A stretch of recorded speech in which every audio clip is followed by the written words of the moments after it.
Pernah ngerasa gini nggak? Umur udah nambah, kerja capek, gaji naik dikit-dikit, tapi tabungan, ya gitu-gitu aja. Atau malah nggak ada sama sekali. Hal kayak gini itu terjadi bukan karena kita malas, bukan juga karena kita nggak pintar. Masalahnya cuma satu, kita kejebak melakukan kesalahan keuangan yang kelihatannya sepele, tapi efeknya gede, bisa ngerusak keuangan kita pelan-pelan. Dan parahnya, kesalahan ini paling sering terjadi di umur 20-an dan usia 30-an. Banyak orang baru sadar pas umur 40, pas tenaga udah nggak sekuat dulu, pas kesempatan udah nggak selebar dulu. Nah, video ini bukan buat nakut-nakutin, tapi buat menyadarkan kita. Karena kalau kita bisa menghindari 5 kesalahan keuangan ini sekarang, hidup dan keuangan kita 10-20 tahun ke depan bakal beda jauh. Yuk kita mulai. Kesalahan keuangan yang pertama adalah gaji naik, tapi gaya hidup ikut naik. Coba jujur ke diri sendiri sebentar. Ini tuh sering kejadian tanpa kita sadari, bukan karena kita boros parah, tapi karena kita ngerasa, ya wajar lah. Ini kesalahan finansial yang paling klasik dan paling banyak korbannya. Bahkan orang pinter, orang rajin, atau orang yang kelihatan rapi hidupnya. Pas gaji udah naik, momen itu rasanya kayak validasi. Kayak bukti kalau capek kita selama ini dibayar. Langsung ngerasa, wajar dong hidup gua naik kelas. Dan dari sini biasanya mulai pelan-pelan. Nggak langsung jebol sih, tapi justru itu yang bahaya. Sepeda motor diganti, bukan karena rusak, tapi karena udah merasa pantas punya sepeda motor baru. Terus HP diganti juga. Sekali lagi, bukan karena HP lama udah rusak. Yang lama masih oke. Tapi keluaran terbaru, kameranya lebih bening. Ngopi dari saset, pindah ke coffee shop. Awalnya cuma seminggu sekali. Alasannya biar nggak stres. Awalnya satu hal kecil, kelihatannya sepele. Nggak kerasa berat di awal. Lama-lama jadi kebiasaan. Dan kebiasaan itu mulai terasa normal. Tanpa sadar nih, pengeluaran naik lebih cepat dari penghasilan. Ini yang disebut lifestyle inflation. Kebanyakan orang gak sadar karena yang kelihatan cuma satu, hidup makin enak. Yang gak kelihatan, tabungan gak gerak, uang selalu habis di tanggal tua, dan tiap ada kebutuhan dadakan, langsung deg-degan. Yang ada di kepala cuma satu, gua kan udah kerja keras. Iya, lo emang udah kerja keras, dan itu fakta. Tapi sekarang pertanyaannya beda. Uang lo kerja buat lo nggak? Atau jangan-jangan uang lo cuma numpang lewat doang? Datang sebentar, terus pergi tanpa ninggalin apa-apa. Gue setuju kok kalau kita perlu menikmati hidup. Yes, menikmati hidup itu penting bro.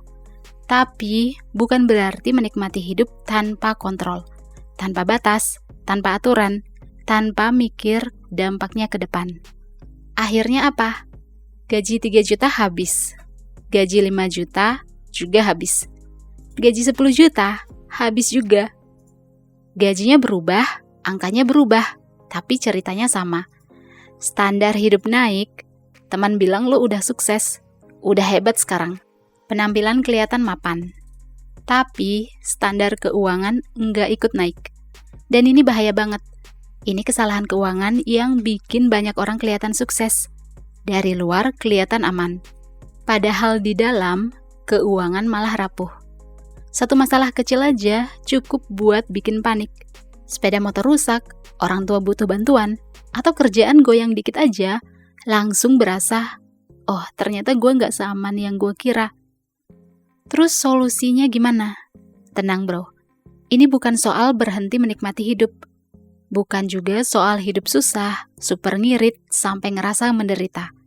Sederhana aja, setiap gaji naik, jangan naikin gaya hidup 100%. Pakai rumus simple buat mengatur uang gaji. Misalnya pakai aturan 50-30-20, di mana 50% dari gaji buat biaya kebutuhan hidup. Terus 30% buat beli keinginan untuk menikmati hidup. Dan 20% dari gaji wajib buat tabungan masa depan. Aturan ini bikin lo punya rem. Biarpun gaya hidup naik, tapi keamanan masa depan juga ikutan naik. Dan yang paling penting, naikin aset dulu, investasi dulu, baru penuhi gengsi. Itu pun kalau lo masih ngerasa gengsi itu penting. Dan di titik ini, lo bakal mulai paham satu hal penting. Belajar cara mengatur keuangan itu bukan soal pelit, bukan soal nahan diri terus, tapi soal sadar dalam menerapkan aturan keuangan yang paling pas buat lo. Nah, selain gaji naik, gaya hidup ikut naik, kesalahan keuangan berikutnya adalah kerja keras tapi nggak punya tujuan keuangan yang jelas. Ini kesalahan keuangan yang sering banget diremehin. Soalnya dari luar, lo kelihatan aman, nggak nganggur, nggak males, bahkan bisa dibilang disiplin. Tapi justru di sini bahayanya. Ini lebih bahaya karena kelihatannya lo rajin dan banyak orang terjebak di fase ini bertahun-tahun. Terutama pas umur 20-an masuk ke usia 30-an. Capek iya, hasilnya nggak tahu mau dipakai buat apa. Bangun pagi, kerja tiap hari, lembur, capek, rutinitasnya jalan, tapi arah hidupnya ngambang. Dan masalahnya baru kerasa pas lo berhenti sebentar dan mikir, uang gua mau dipakai buat apa? Bingung, karena nggak pernah benar-benar dipikirin tujuan uang mau dipakai buat apa. Tabungan ada, tapi buat apa? Buat nikah? Buat bikin rumah? Buat dana darurat? Nggak tahu. Investasi ikut-ikutan. Temen beli ini lo ikut. Konten bilang itu, lo coba. Tapi targetnya apa? Nggak jelas. Dan ini sering dibungkus dengan kalimat, yang penting jalan dulu. Padahal nggak tahu mau jalan kemana. Inilah kesalahan besar di keuangan pribadi. Kerja tanpa arah. Kerja keras tanpa tujuan keuangan yang jelas. Ibarat lari kencang nih, tapi nggak tahu garis finish di mana. Uang itu butuh tujuan, bro. Tujuan keuangan itu nggak harus ribet. Contohnya nih, gue kasih beberapa ya. Misalnya, dana darurat 6-12 bulan. Buat modal usaha. Buat membangun atau beli rumah. Buat bikin penghasilan pasif alias passive income. Dan begitu punya tujuan yang jelas, cara mengatur keuangan bakal berubah. Kalau nggak punya tujuan, uang bakal dipakai buat hal-hal yang random. Diskon lah, FOMO, gengsi, buat hal-hal yang bukan kebutuhan. Makanya, belajar finansial itu penting. Bukan cuma soal nabung, bukan cuma soal angka, tapi soal mikir jangka panjang. Nah, ini salah satu inti dari literasi keuangan alias financial literacy, bukan bikin lo kaya instan, tapi bikin lo nggak nyasar. Coba tanya ini ke diri sendiri dan jawab jujur deh. 3 tahun lagi mau ngapain? 5 tahun lagi pengen hidup kayak apa? Atau 10 tahun lagi masih mau kerja keras atau santai? Nah, jawaban dari pertanyaan-pertanyaan ini yang akan jadi kompas keuangan lo. Next, kesalahan keuangan berikutnya adalah cuman punya satu sumber penghasilan. Ini kesalahan keuangan yang paling sering dianggap wajar. Karena ya, dari kecil kita diajarinya begitu. Sekolah yang benar, kerja yang rajin, cari kerjaan tetap, selesai. Dan jujur aja, kedengarannya aman. Ini kesalahan yang sering dianggap normal. Yang penting kerjaan tetap, yang penting aman. Gue fokus satu aja. Nah, kalimat-kalimat ini sering banget kita dengar. Bahkan sering kita ulang ke diri sendiri buat nenangin diri. Padahal di dunia sekarang, realitanya beda. Satu penghasilan itu beresiko. Perusahaan bisa berubah arah. Teknologi bisa mengancam posisi kita. Dan keputusan bisa diambil tanpa memberi kita waktu buat bersiap-siap. PHK bisa datang kapan aja. Bisnis bisa sepi. Industri bisa mati.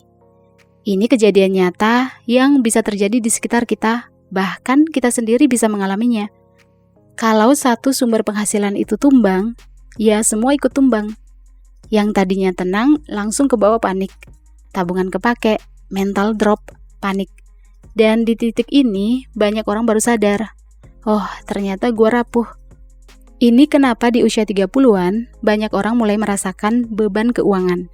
Bukan karena gaya hidup doang, tapi karena tekanannya beda. Tanggungan nambah, orang tua, pasangan, anak. Tapi sumber uangnya tetap satu. Kalau aman ya aman. Kalau goyang, semua ikut terguncang. Dan lo nggak harus langsung punya 10 penghasilan tambahan. Mulai aja dari yang kecil, misalnya bisnis sampingan, freelance, jual skill, bikin konten, jualan kecil-kecilan. Nggak harus gede, nggak harus langsung berhasil. Yang penting ada cadangan. Ada pintu cadangan lain kalau satu pintu ketutup. Ini bukan soal serakah, bukan soal ngejar kaya cepat. Ini soal rasa aman. Ini soal ngasih napas ke keuangan pribadi lo sendiri. Dalam literasi keuangan, punya multiple income alias beberapa sumber penghasilan itu bukan gaya hidup, bukan buat pamer, tapi strategi buat bertahan. Ini bagian dari financial literacy dan tips keuangan yang sering diabaikan. Karena hasilnya nggak instan, tapi efeknya kerasa banget pas sumber penghasilan utama goyang. Makin muda lo mulai, makin ringan bebannya. Kalau lo mulai di umur 20-an, lo masih punya waktu buat salah, buat belajar, buat perbaiki kesalahan. Biar pas masuk usia 30-an, lo nggak cuma bertahan, tapi pegang kendali atas keuangan lo sendiri. Nah, selain punya satu sumber penghasilan, kesalahan keuangan berikutnya adalah bangga karena terlalu ngirit, tapi nggak nambah value diri. Ini kesalahan keuangan yang sering banget terjadi, karena dari luar, lo kelihatan disiplin, jarang jajan, jarang belanja, nggak beli ini itu, hidup hemat, super irit.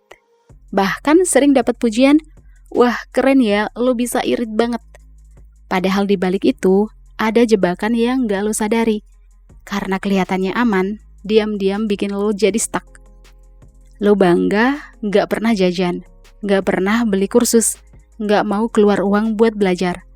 Dan setiap nolak ngeluarin uang, lo ngerasa menang, ngerasa lebih pintar soal keuangan dari orang lain. Padahal sebenarnya, lo lagi mandek.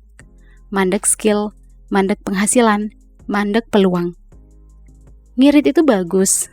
Itu dasar dari cara mengatur keuangan yang sehat.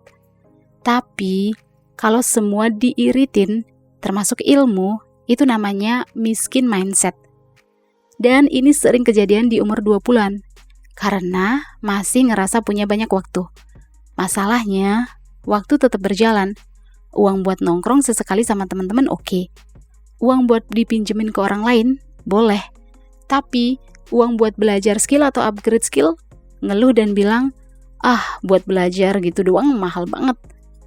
Uang buat beli buku, ikut kursus, atau nambah ilmu, banyak pertimbangan dan akhirnya nunda. Nanti aja deh. Aneh kan? Padahal yang bikin penghasilan naik itu bukan ngirit, tapi value diri, skill, ilmu, pengalaman. 3 hal ini yang bikin lo naik kelas, bukan cuman bertahan. Di keuangan pribadi, pengeluaran terbaik itu adalah yang bikin lo lebih bernilai. Bukan yang bikin lo kelihatan sibuk, tapi yang bikin lo dibutuhin. Contoh misalnya, belajar skill baru, upgrade pengetahuan, bangun personal brand. Ini bukan pengeluaran, ini investasi diri. Inilah tips keuangan yang sering dilewatin, karena hasilnya nggak instan. Nanti pas masuk usia 30-an, lo bakal sadar satu hal, yang bikin hidup lebih ringan bukan karena lo iri terus, tapi karena lo punya value. Lo boleh hemat kok, boleh banget. Tapi jangan terlalu pelit ke diri sendiri ya. Next, kesalahan keuangan yang terakhir adalah nunggu momentum tepat yang gak pernah datang. Ini kesalahan keuangan umur 20-an dan usia 30-an yang sering gak kelihatan. Karena kedengarannya masuk akal, bahkan terdengar bijak. Karena kita disaranin buat berpikir sebelum bertindak. Yap, banyak mikir dan banyak pertimbangan. Ini kesalahan paling halus tapi paling mematikan. Karena nggak kerasa sekarang, tapi nyeseknya belakangan. Nanti aja deh kalau udah siap. Nunggu gaji naik. Nunggu ekonomi stabil dulu. Nunggu waktu yang pas. Kalimat-kalimat ini sering banget keluar. Dan lucunya, selalu ada alasan baru buat menunda. Masalahnya, waktu yang pas itu hanya mitos. Nggak pernah ada kondisi sempurna.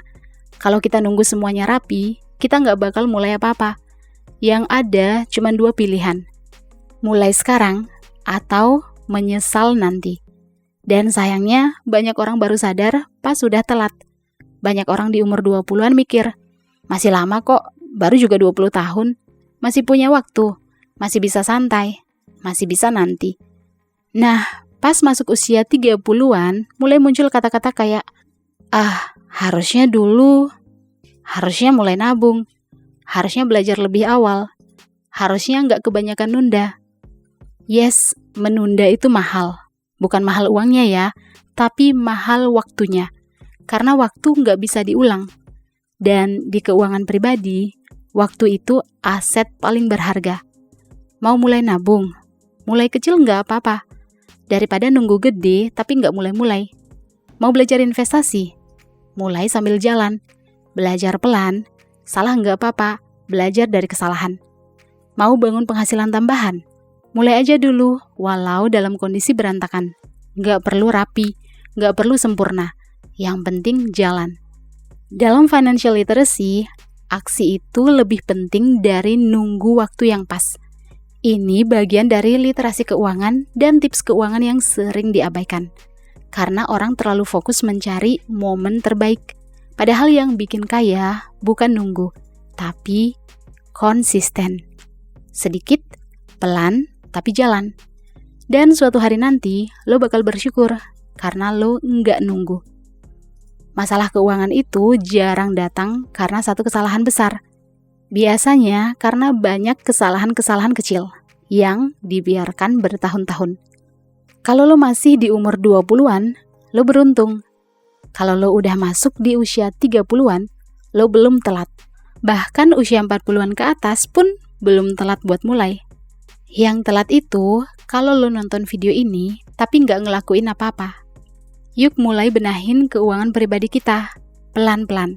Karena uang itu bukan soal angka, tapi soal pilihan. Dan semoga setelah ini lo nggak jadi bagian dari orang yang bilang, andai gue nggak ngelakuin ini dari dulu.